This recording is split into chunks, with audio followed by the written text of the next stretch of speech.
তো বর্তমানে আপনারা অনেকেই দেখেছেন অনলাইন থেকে রেশন কার্ডের সাথে আধার কার্ড লিঙ্ক করতে গেলে সেই লিঙ্ক কিন্তু সাকসেসফুলি কমপ্লিট হচ্ছে না।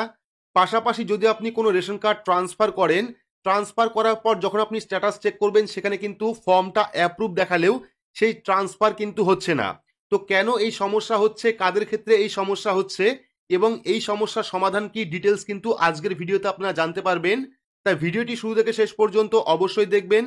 ভিডিওটি ভালো লাগলে লাইক করবেন, চ্যানেলটিকে সাবস্ক্রাইব করে পাশে রাখা বেল আইকনটি প্রেস করে নোটিফিকেশন অল করে রাখবেন, সবার সুবিধার্থে ভিডিওটি শেয়ার করবেন।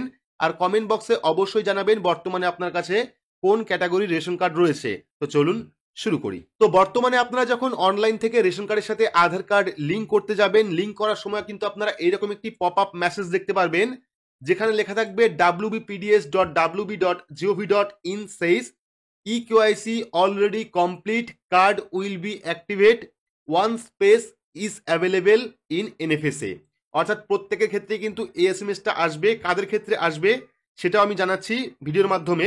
দেখতে পাচ্ছেন EKYC already completed, card will be activate, one space is available in NFSA।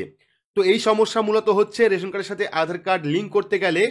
পাশাপাশি যারা রেশন কার্ড ট্রান্সফার করতে চাইছেন, রেশন কার্ড ট্রান্সফার করার জন্য অনলাইনে ফর্ম সাবমিট করেছেন, দেখতে পাচ্ছেন এখানে কিন্তু আমরা রিসেন্টলি একটা রেশন কার্ড ট্রান্সফারের জন্য ফর্ম সাবমিট করেছিলাম। ফর্মটা কিন্তু অ্যাপ্রুভ হয়ে গেছে, অর্থাৎ যে ট্রান্সফারের ফর্ম সেই ফর্মটা কিন্তু অ্যাপ্রুভ হয়ে গেছে। কিন্তু যখনই আমরা এখান থেকে কার্ড ডাউনলোড করছি তখন কিন্তু দেখা যাচ্ছে সেখানে কোনো রকম কারেকশন হয়নি, কার্ডটা কিন্তু ট্রান্সফার হয়নি। অর্থাৎ সেই মহিলার বাবার বাড়ির সম্পূর্ণ ডিটেলস রয়েছে, শ্বশুর বাড়ির ডিটেলস কিন্তু এখনো আপডেটেড হয়নি। তো এই যে মূলত দুটি সমস্যা, এই সমস্যা কেন হচ্ছে বা কাদের হচ্ছে সেটা জানানোর আগে আপনাদের একটা কথা বলে রাখি, যে বর্তমানে কিন্তু আমাদের রাজ্যে টোটাল দু রকমের রেশন কার্ড রয়েছে। একটা হলো রাজ্যের RKSY 1 এবং RKSY 2, আর একটা হলো কেন্দ্রের 3টি কার্ড রয়েছে, যেটা পড়ছে NFS এর আওতায়। সেখানে কিন্তু PHH, SPHH এবং AA ক্যাটাগরির রেশন কার্ড রয়েছে। এবার কথা হচ্ছে রাজ্যের রেশন কার্ডে রয়েছে RKSY 1 এবং RKSY 2, এবং কেন্দ্রের রেশন কার্ডে রয়েছে PHH, SPHH এবং AA রেশন কার্ড। এবার এই যে কেন্দ্রের রেশন কার্ড বা NFS এর যে রেশন কার্ড, সেই রেশন কার্ডে কিন্তু একটা কোটা রাজ্যকে দেওয়া থাকে। যেমন ধরুন আমাদের পশ্চিমবঙ্গে কেন্দ্র সরকারের যে রেশন কার্ড তার কোটা হলো 1000টা, অর্থাৎ ধরুন SPHH, PHH এবং AA রেশন কার্ডের কোটা আমাদের রাজ্যে 1000টা কোটা রয়েছে এবং সেই কোটা বর্তমানে ফুল হয়ে আছে। সেক্ষেত্রেই কিন্তু আপনাদের এই মেসেজটা শো করছে, যেখানে বলা হচ্ছে যে EKYC কমপ্লিট হয়ে গেছে, কার্ডও অ্যাক্টিভেট হবে যখন NFS এর কোটায় কোনো জায়গা হবে, অর্থাৎ স্পেস মানে জায়গা, ইজ অ্যাভেলেবেল ইন NFS। অর্থাৎ বর্তমানে কিন্তু NFS এর যে রাজ্যের কোটা, সেই কোটা কিন্তু সম্পূর্ণ হয়ে আছে। যখন কোটা ফাঁকা হবে বা এক এক করে যখন খালি হবে তখনই কিন্তু আপনাদের সমস্ত রকম কাজ কমপ্লিট হবে। যেমন EKYC কমপ্লিট হবে, তেমনই কিন্তু রেশন কার্ড যে ট্রান্সফার সেটাও কিন্তু সাকসেসফুলি কমপ্লিট হবে। কিন্তু বর্তমানে রাজ্যের কাছে যে কোটা রয়েছে, অর্থাৎ NFS এর যে কোটা, কেন্দ্র সরকারের যে রেশন কার্ডের কোটা, সেই কোটা কিন্তু বর্তমানে ফুল রয়েছে। সেক্ষেত্রে কিন্তু আপনাদের কোনো কাজ অনলাইন হচ্ছে না। যেমন EKYC কমপ্লিট হচ্ছে না, এখানে দেখাচ্ছে EKYC already complete, card will be activated, one space is available in NFSA। অর্থাৎ NFSA তে যখনই জায়গা ফাঁকা হবে বা কোটা খালি হবে তখনই কিন্তু এক এক করে আপনাদের EKYC কমপ্লিট হবে বা ট্রান্সফার আপনারা করতে পারবেন। তো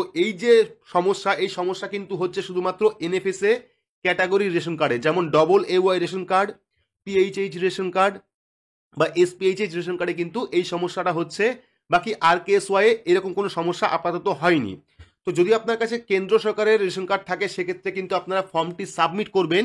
সাবমিট করার পর যখন কোটা খালি হবে তখনই কিন্তু আপনাদের অ্যাপ্রুভ হবে। তো বর্তমানে কিন্তু আমি অনেকগুলি রেশন কার্ড ট্রান্সফার করেছি, সবগুলোতেই অ্যাপ্রুভ হয়েছে, ফর্ম কিন্তু সবগুলোই অ্যাপ্রুভ হয়েছে, কিন্তু কোনোটা কারেকশন হয়নি, অর্থাৎ ট্রান্সফার কিন্তু হয়নি। ফর্ম অ্যাকসেপ্টেড হয়ে গেছে, ফর্ম অ্যাপ্রুভ হয়ে গেছে, কার্ডও চলে এসেছে, কিন্তু কার্ডে কোনো রকম পরিবর্তন আসেনি। ঠিক একইভাবে যারা রেশন কার্ডের সাথে আধার কার্ড লিঙ্ক করছেন তাদেরও কিন্তু একই সমস্যা হচ্ছে। অর্থাৎ এখানে দেখাচ্ছে EKYC অলরেডি কমপ্লিট, অর্থাৎ আপনার রেশন কার্ডে EKYC কমপ্লিট করা হয়েছে, card will be activated, card active হবে, one space is available in NFSA। অর্থাৎ যখনই NFS এর জায়গা ফাঁকা হবে তখনই কিন্তু আপনার ইকেওয়াইসি সেটা অ্যাক্টিভ হয়ে যাবে, আপনার কার্ডটাও কিন্তু অ্যাক্টিভ হয়ে যাবে।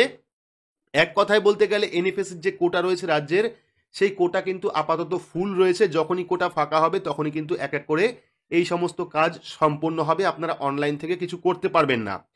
তো এই ছিল আজকে গুরুত্বপূর্ণ একটি আপডেট। আপনারা অনেকেই কমেন্ট করছিলেন যে কেন লিঙ্ক হচ্ছে না, কেন ট্রান্সফার হচ্ছে না, কেন কারেকশন হচ্ছে না।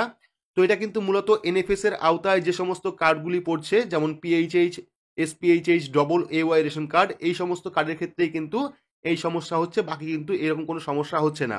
তো ভিডিওটি আপনাদের কেমন লাগলো অবশ্যই কমেন্ট বক্সে কমেন্ট করে জানাবেন।